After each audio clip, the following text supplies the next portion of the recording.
Hello my dear students, एक बार फिर से बहुत बहुत स्वागत है आपका एक और क्वेश्चन के साथ। काफ़ी दिन बाद ये वीडियो डाला मैंने, इसके बाद ये रेगुलर रहेंगे। सो ये केस स्टडी है जो कि अरिथमेटिक प्रोग्रेशन चैप्टर से है, जो कि हेल्प करेगी आपके बोर्ड्स के एग्जाम में, जिसके कॉन्सेप्ट्स। ओके, ठीक है। So in this case study क्या लिखा हुआ है? द स्कूल ऑडिटोरियम, ये है, the school auditorium was to be constructed to accommodate at least 1500 people.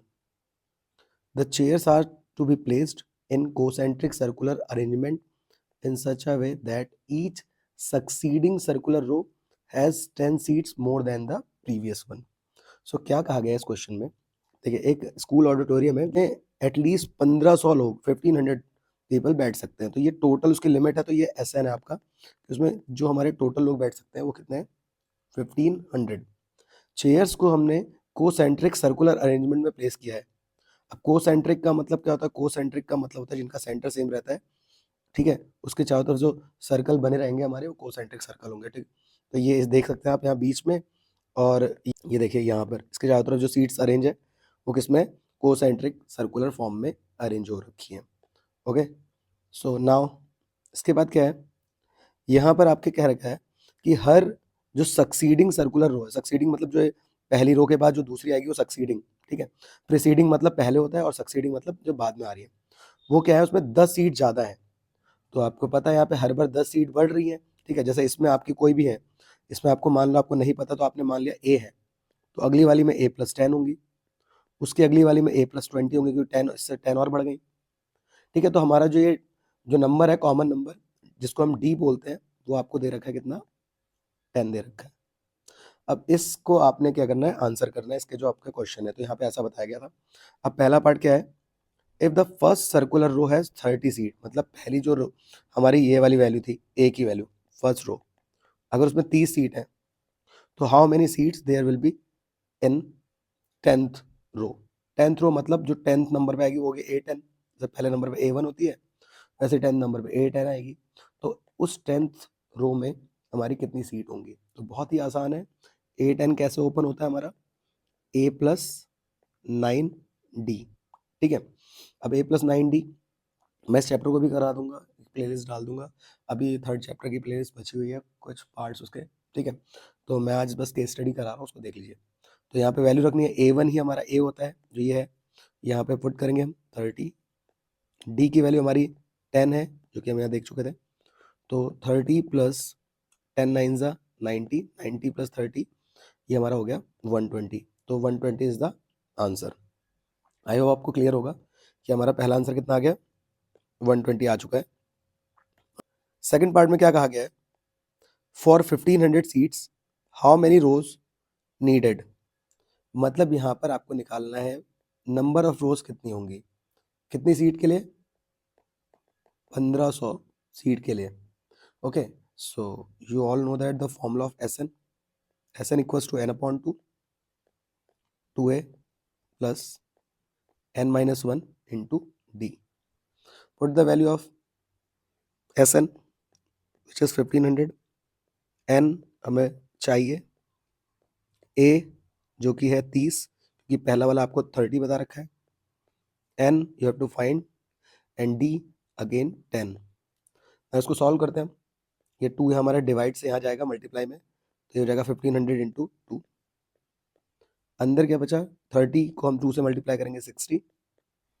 अब यहाँ देखिए यहाँ पर हम N-1 को जब सॉल्व करेंगे, तो यहाँ पे 10 की पहले n से कराई तो ये हो जाएगी 10n, और 10 की 1 से कराई ये हो जाएगा 10। ओके, अब यहाँ 60 में से 10 माइनस हुआ तो हो गया 50 प्लस 10n, 1500 इंटू 2। नाउ अब इसके अंदर मल्टीप्लाई करेंगे, 50n प्लस n के 10 से कराई तो 10n से कराई तो 10n स्क्वायर, फिर हो जाएगा 3000। अब इसको अरेंज कर लेते हैं, क्योंकि एक क्वाड्रेटिक इक्वेशन बननी है। पहले स्क्वायर वाला टर्म आएगा जो कि ऑलरेडी पॉजिटिव है, फिर n वाला टर्म आएगा जो कि फिर से पॉजिटिव है, और इस नंबर को हमें यहाँ लाना पड़ेगा। तो जब इसको इधर लाएंगे तो ये हो जाएगा प्लस से माइनस, बिकॉज यहाँ प्लस साइन है, उधर जाके माइनस हो जाएगा, ठीक है। और इक्वल में लिख देंगे 0। ओके, अब ये क्वाड्रेटिक इक्वेशन आ रही है, इसको हमें सॉल्व करना पड़ेगा। इसके हमारे पास मेथड है, मिडिल टर्म स्प्लिटिंग लगा लें, या क्वाड्रेटिक फॉर्मूला लगा सकते हैं। ठीक है, पहले इसको सिंप्लीफाई कर लेते हैं। इक्वेशन अगर सिंप्लीफाई हो सकती है तो ये 10 से कट रही है, तो 10 1 जा 10 5 जा 10 300 जा। ओके, अब हमें पता है कि जब हमें इसे सॉल्व करना है तो यहाँ पर हमें 300 चाहिए मल्टीप्लाई करके और 5 चाहिए ऐड और सब्ट्रैक्ट करके, अगर हम इसे मिडिल टर्म स्प्लिटिंग से कर रहे हैं। तो कौन सा ऐसे नंबर है, आपको पता होगा 15 2 सा कितना होता है, 30 होता है। बट यहाँ पे 300, तो यहाँ पर अगर मैं 15 20 सा करूँ तो 15 20 सा कितना होता है 300। साइन माइनस है तो माइनस कैसे लाएंगे वो इससे देखेंगे। अब देखिए 15 में से 20 को अगर हम माइनस करें तो 5 हो जाएगा, लेकिन यहाँ साइन कैसा पॉजिटिव, हमें माइनस देना है और 20 को प्लस का, तो यहाँ माइनस हो जाएगा। ना इसको सॉल्व कर लेते हैं हम। क्वाड्रेटिक इक्वेशन को n square plus 20n plus का 20 माइनस 15n माइनस 300।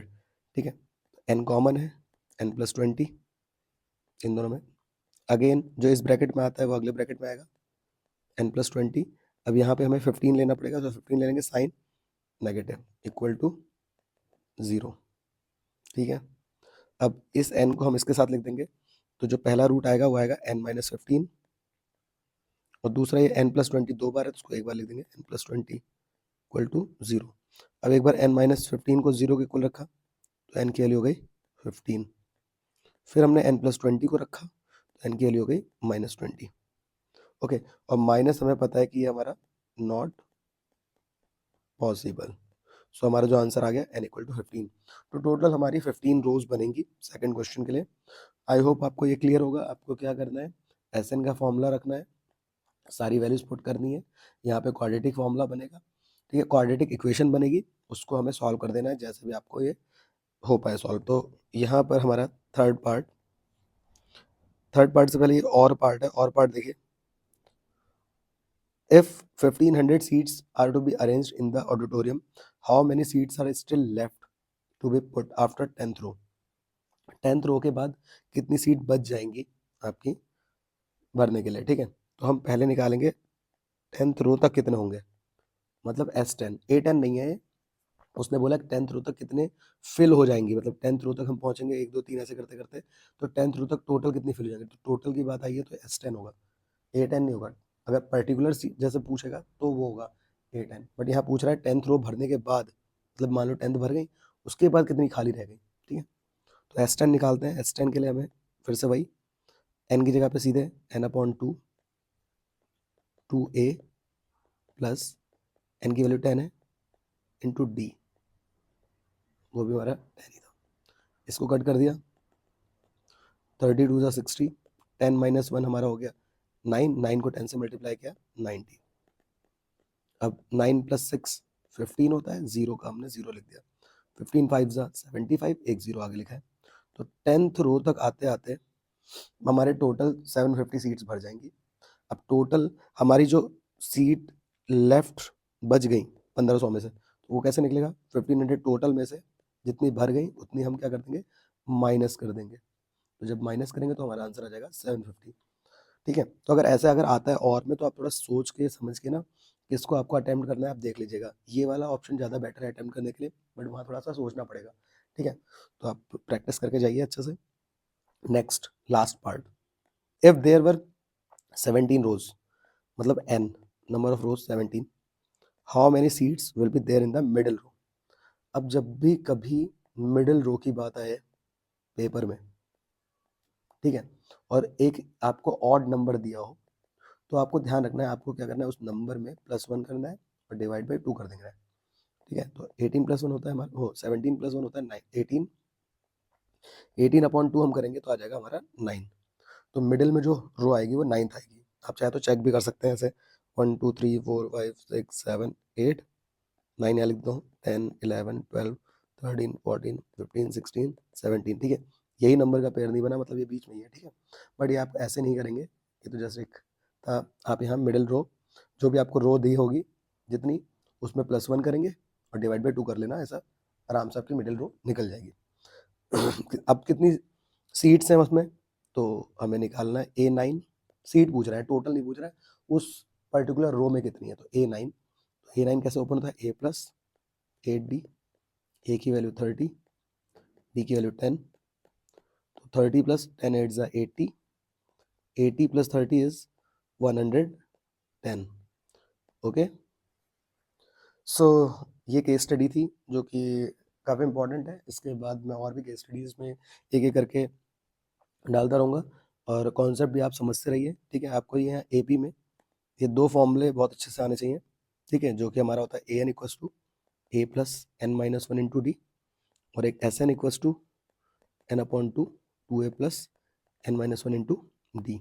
साथ साथ अगर आपको फर्स्ट टर्म और लास्ट टर्म दिया है तो आपका formula a plus a n हो जाता है, ठीक है। टर्म्स पता ही है आपको, ए होता है हमारा फर्स्ट टर्म, डी होता है कॉमन डिफरेंस, ऐसे होता है total sum of n terms, okay. N होता है नंबर ऑफ टर्म्स और a n nth term. So I hope आपको ये समझ आया होगा। थैंक यू सो मच, मिलते हैं नेक्स्ट क्वेश्चन के साथ। बाय।